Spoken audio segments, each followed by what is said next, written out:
Okay, this is the Mechanic computer OBD bi-directional unit test on 2004 F250 Powerstroke Ford.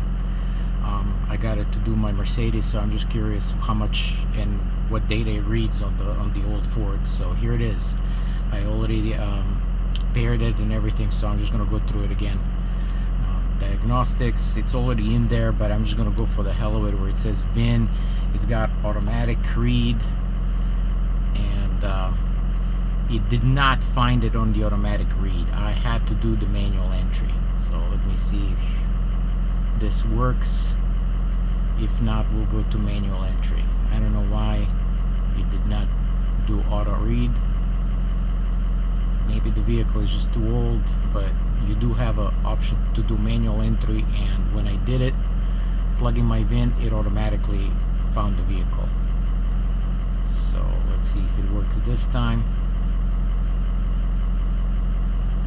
Probably not, because usually acquires it very quickly. At least on a Mercedes it did instantly, but it's okay. I already have it saved up, so if we have to go to manual, I won't have to keep entering the whole thing. Let's see.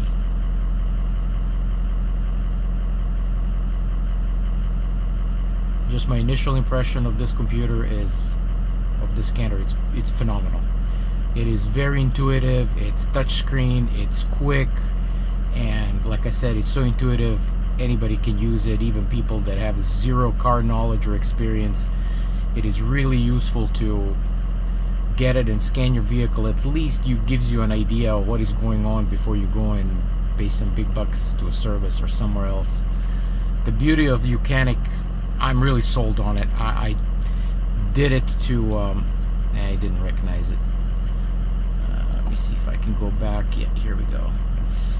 This is where I already inputted it, so let's do that. Yep. Diagnostics. Yep.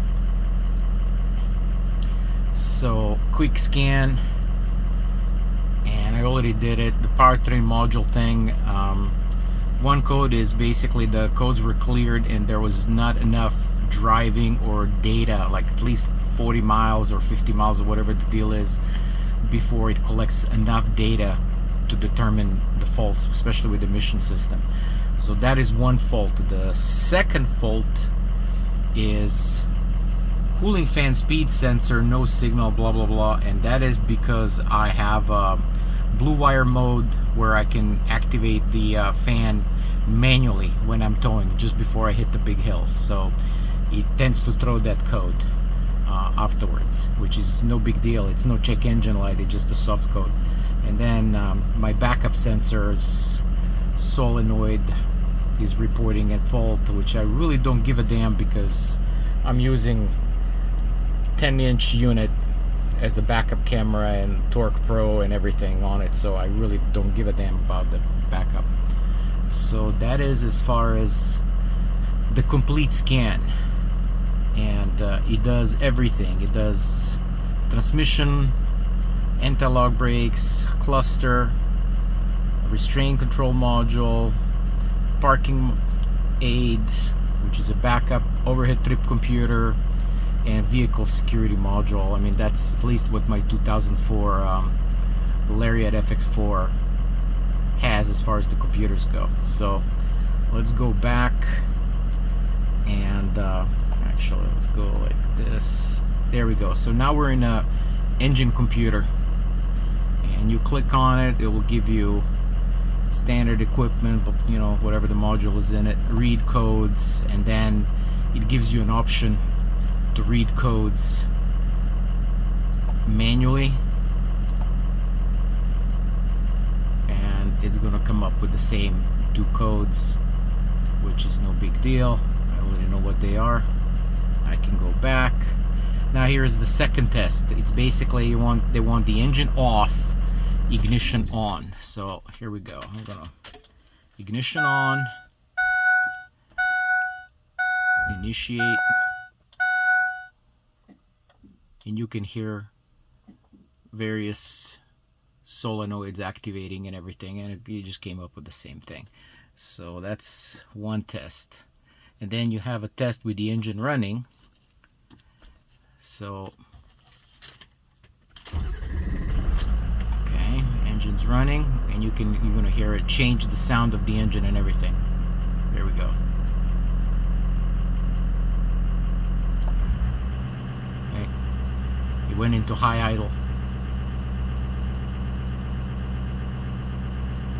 Same two codes, which is no big deal. Go back. As soon as it exited, it went back to regular idle. You can clear codes. Codes cleared, but they're going to be back there because they're still there. Then you have live data. Live data, it really gives you a lot more than I really expected. Sorry about the blurriness. I'm just resetting the focus.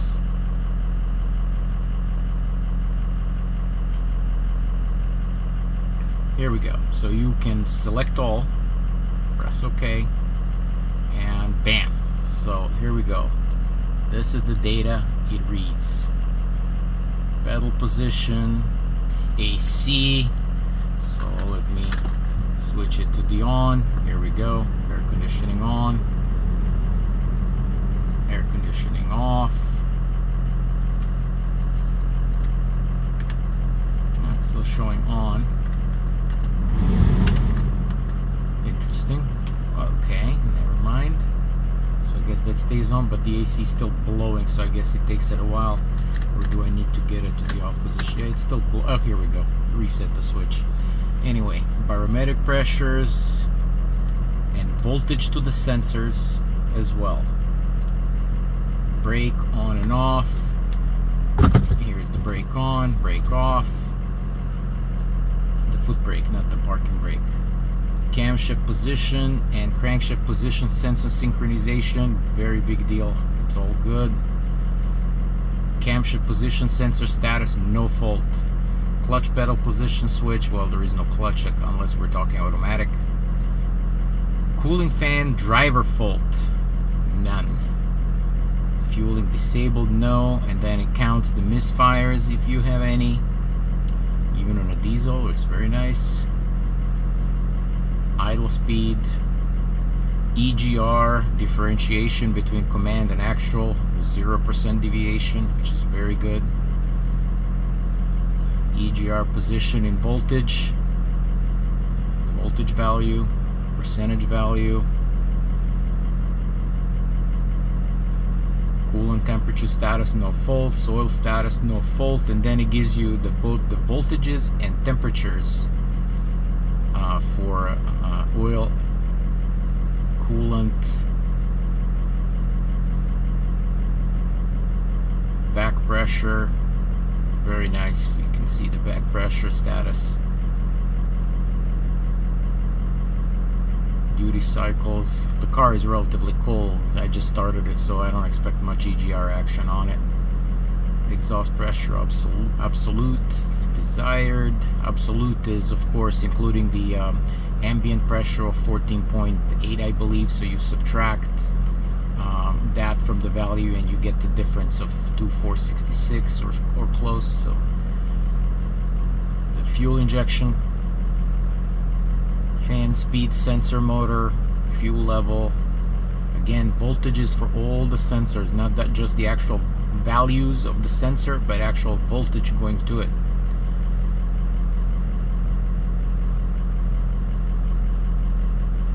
It's got glow plug, coil on time. That's a very cool on a startup. Injector control pressure desired. And this is a joke as far as the pressures go in comparison to the Mercedes that does about 4,000 psi on a startup, and idle is about 12, 14 on the low RPMs, and then if you floor it on the Mercedes, it goes to 23,000 psi.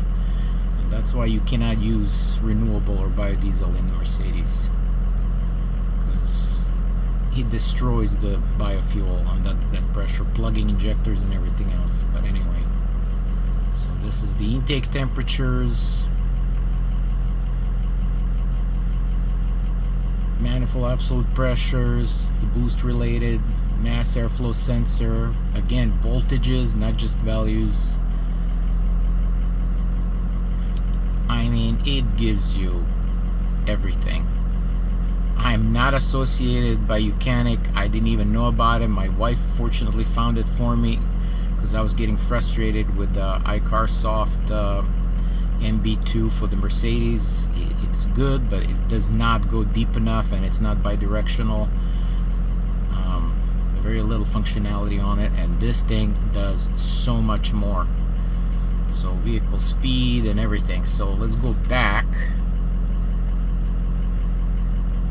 and see what else can we read.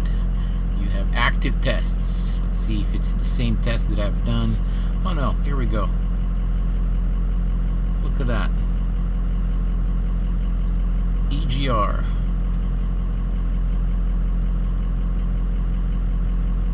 Okay, nice. What else we got? RPMs. Start engine on low to idle. Now we're idling. Here we go.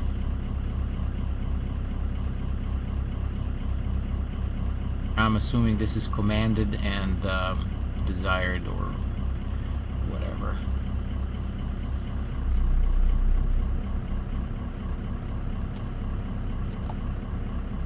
Okay, back.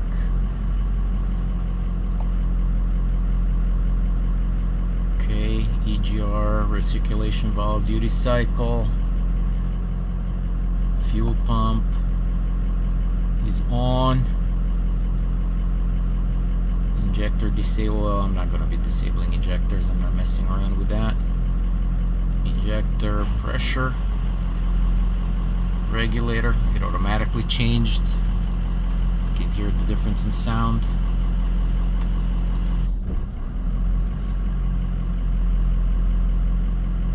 Okay, the parameter indicates the engine cooling fan in percent. Let's see. 100% engaged. I mean, not engaged, but that is monitored and desired, and versus what it does. Variable geometry turbo, varying. Okay, it's not changing with RPM that I tried. Variable turbo in percentage.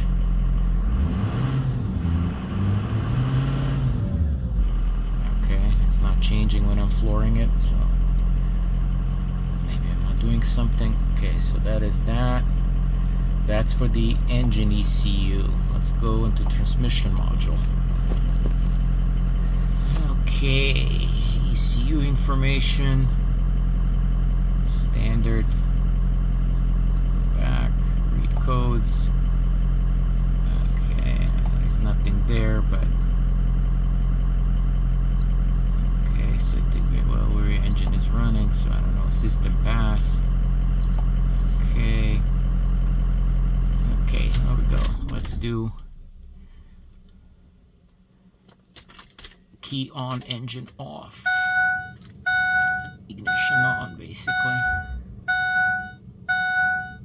Okay.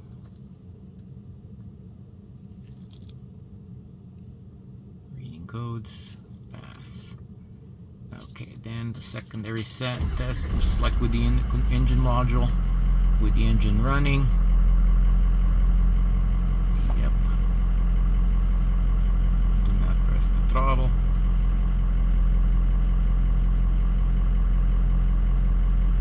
System pass.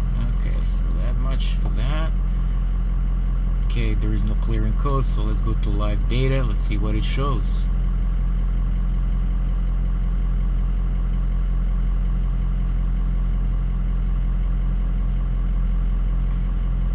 Okay, select all.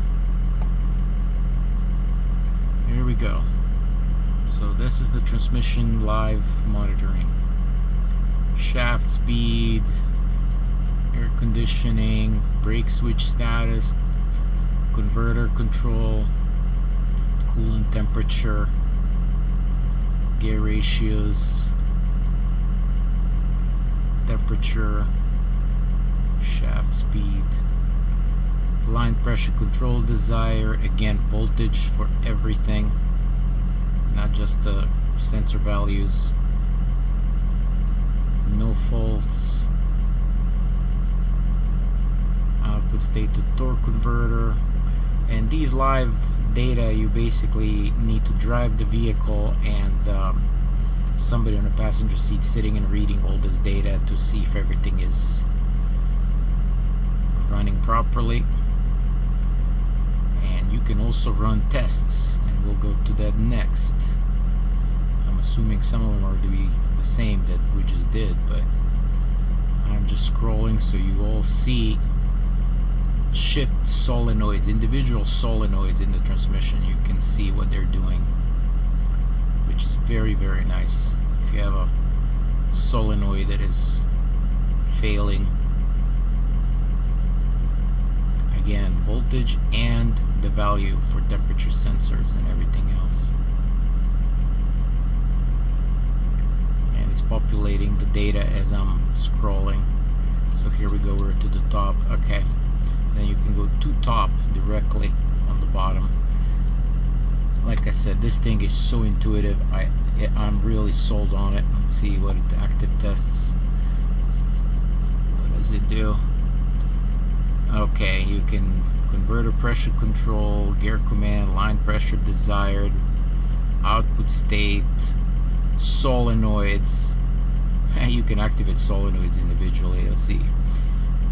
Turn the ignition on, engine off. Okay. There we go. That's a converter pressure control.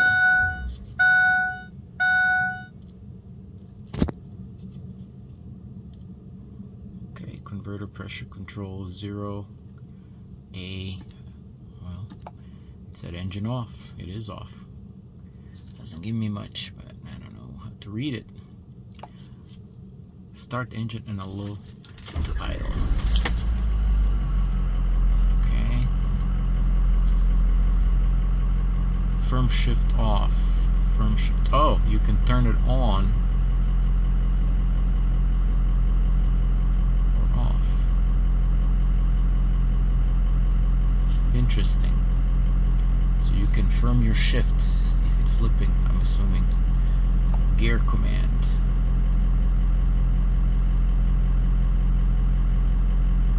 Gear commanded. Let's see. I'm in reverse.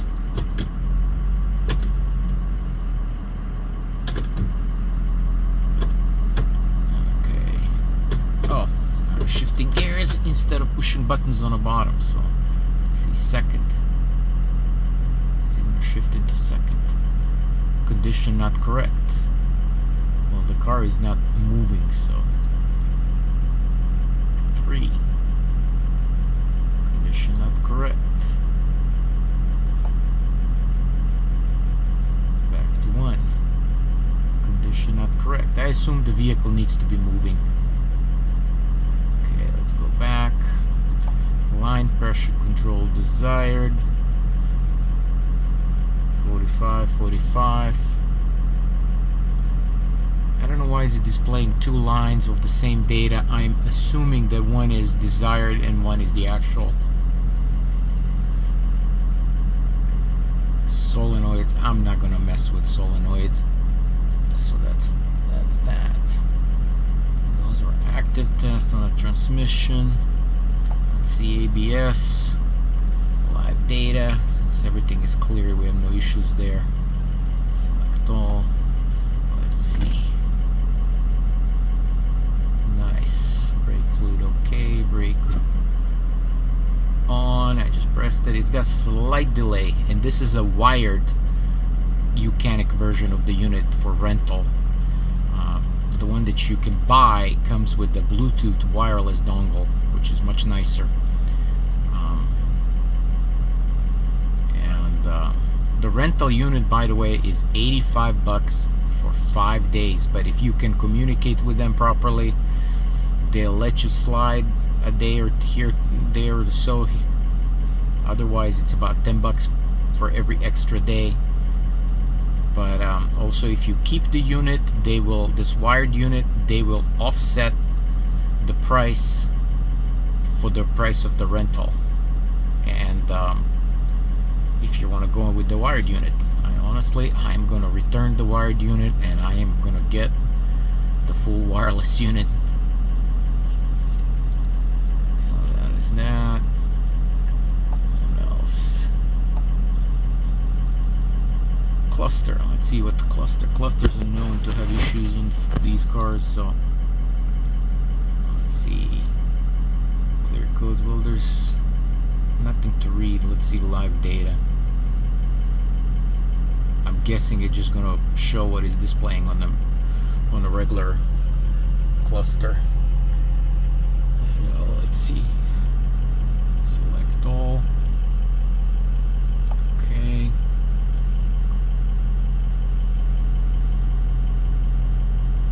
Here we go. It took a second.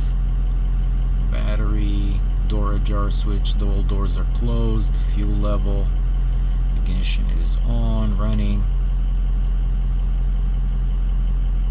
3 presets, which just, it's reading everything. Let's see. Okay, let's go back. What active tests do they have on it? Oh, it can go 4-wheel drive, accessory delay, warning lamps. What the hell is go warning lamps? All warning lamps off. They're off. And then it says on. I'm clicking on. Here we go. It starts populating all the warning lights. All the warning lights on a push of a button. And then I'm gonna press on the unit. I'm gonna press off.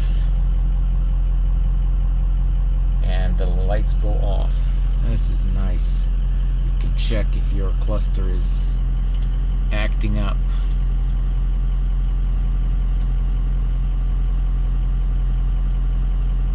Okay.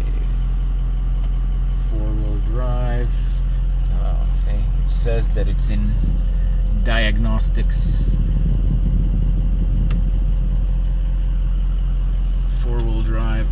Indicator off. Okay, let me shift it.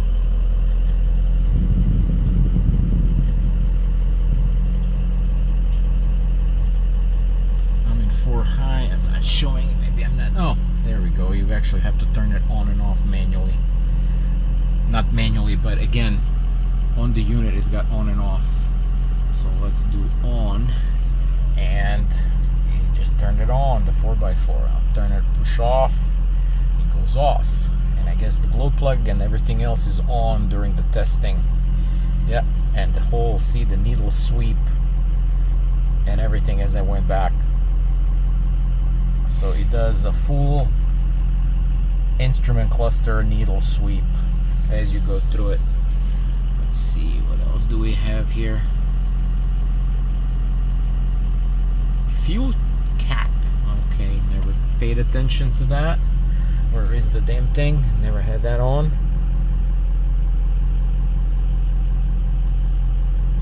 Okay. I don't see it on. Off. Okay, I guess I don't have that on the 2004. What else do we have here? Fuel gauge indicator control. Currently on the off. Let's see what happens when I push on. Oh, the fuel gauge goes all the way up, under on, then I push off, it goes off. So you can get all the gauges. Heated backlight relay, power failure, speedometer. Let's see, what does the speedometer do? It's going to do a sweep. On. Yep, full sweep. Off. There we go. Let's see. It's got the same thing on the speedometer. Okay. Every time you shut it off, it resets. Okay. Speedometer. Speedometer. Oh, this is calibration. It's got plus and minus. Interesting. Now it's 16 when I hit the plus. Hit it one more, 32, so it goes by 16 degrees. And yep, it is a 32. It's calibrate 48.9. Yep. So let's go back. This is sweet. So get out. Each time you get out of that particular test, it does the full sweep. Temperature gauge, transmission, voltmeter, pointer placement command. Interesting. Let's see that. Voltmeter. Where's my voltmeter? I don't see a voltmeter.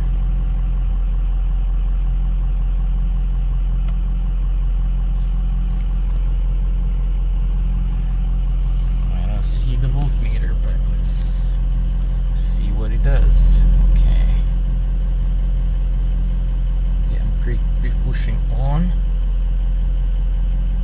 Yeah, I don't have a voltmeter on this dash. This is 2004. Conditions not correct. Yeah, it says conditions not correct because the vehicle just does not have it. Okay, so off. And I'm gonna exit that again. Full sweep.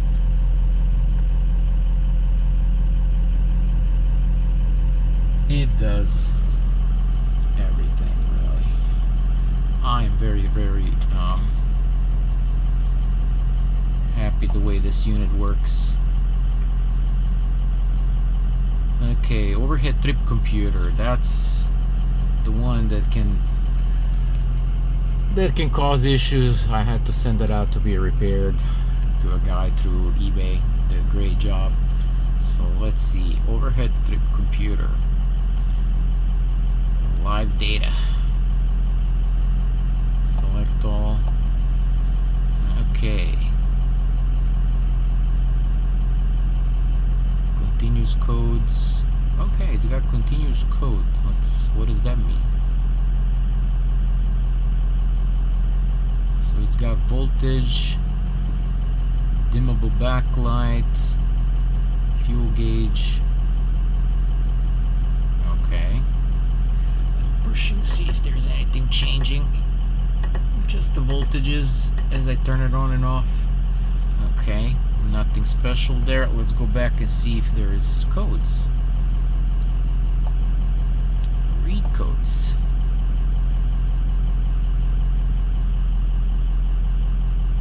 Interesting. They want engine running and headlights on. So headlights are on, engine's running.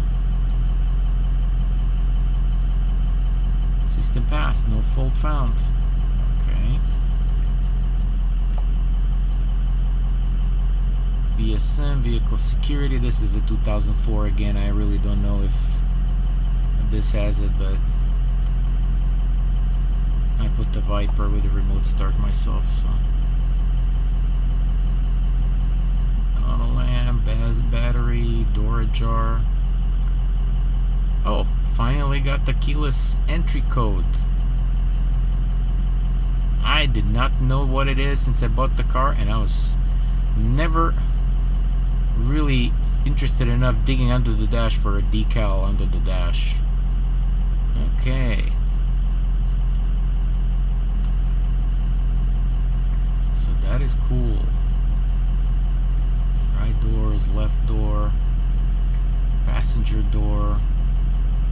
Very nice. Very, very nice. I love this computer. So,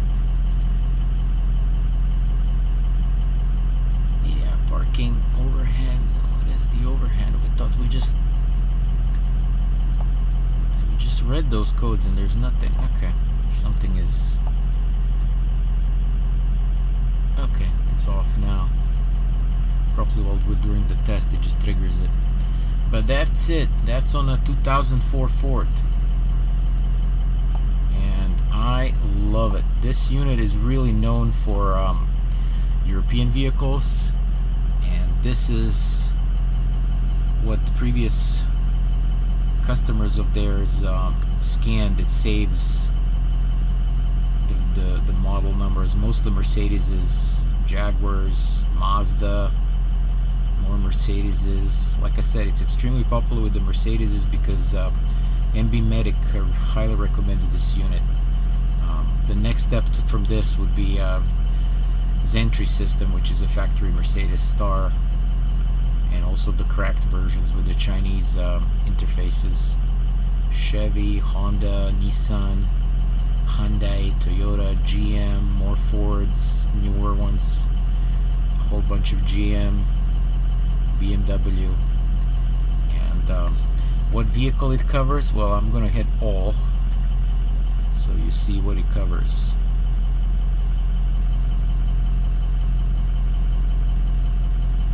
In case you're wondering if your vehicle is represented. And again, not all sensors and functionalities are available on every brand or model. It really depends on the modules, and yes, on the software capability of this unit, but also on what is locked by factory and what is not.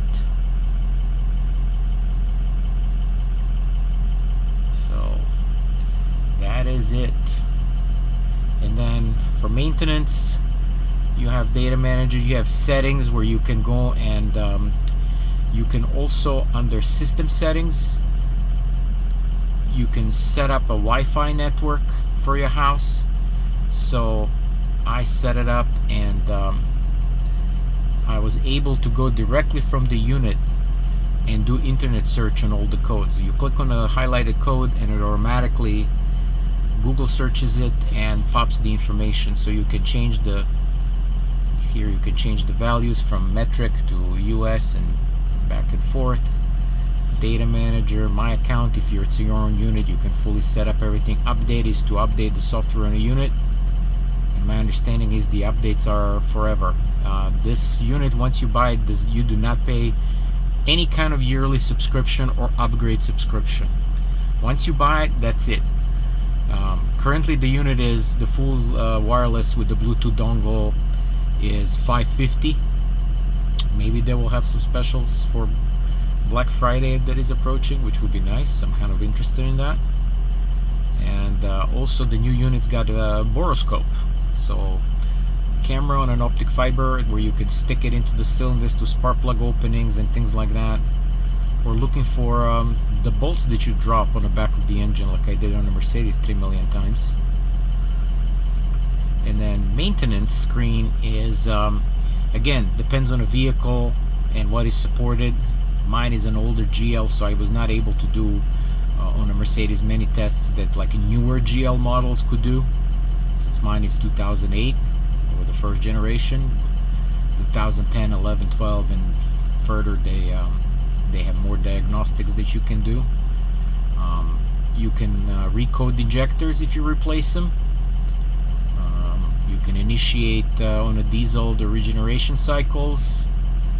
You can adjust headlights. You can run the oxygen sensor tests, prime fuel, power balance. Yeah, another big thing on a diesel, I was able to run simulated compression check. What it does, it counts the revolutions as the engine is cranking, and it's counting on differences in RPMs between the cylinders. And if it's below 7 of a difference, the engine is okay. I was lucky, mine had only 1 RPM variation. So that saves you on a diesel vehicle from having to remove glow plugs and test compression. And they can seize, they can break during removal. It can be a total pain. And also on a diesel, the compression can go up to 500 psi per cylinder versus about 160 to about up to 160 on the gasoline cars, on the higher compression ones. So you can add blue for diesels. You can do battery recalibration on some vehicles. Mine, my Mercedes again is older, so mine doesn't have that feature. But these other guys, newer cars do. You can do a CVT, you can do clutch adaptation, emergency parking brake, which is a big deal on all these new electronic parking brakes. You can do immobilizer. I'm not sure. I believe you should be able to code new keys, but again, varies by manufacturer and model. G sensor learn, for yaw and ESP stabilization. It is, you can reset crankshaft sensor if you replace it, and it requires, some cars it requires the calibration afterwards. You can do that. You can reset your throttle body position, transmission adaptation. Again, my Mercedes is older, so I could not initiate it from here, but you just do it with ignition switch and pressing the throttle until the kick down switch kicks in and things like that. On this car, it's probably non-existent on the truck.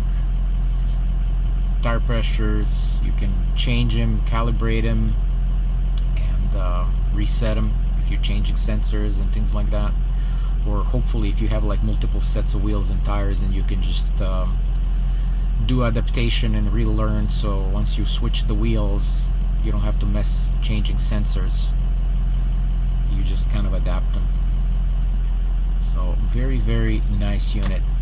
Again, I'm not affiliated, I just rented the damn thing, and I'm really, really happy with it, and I will be buying it for sure.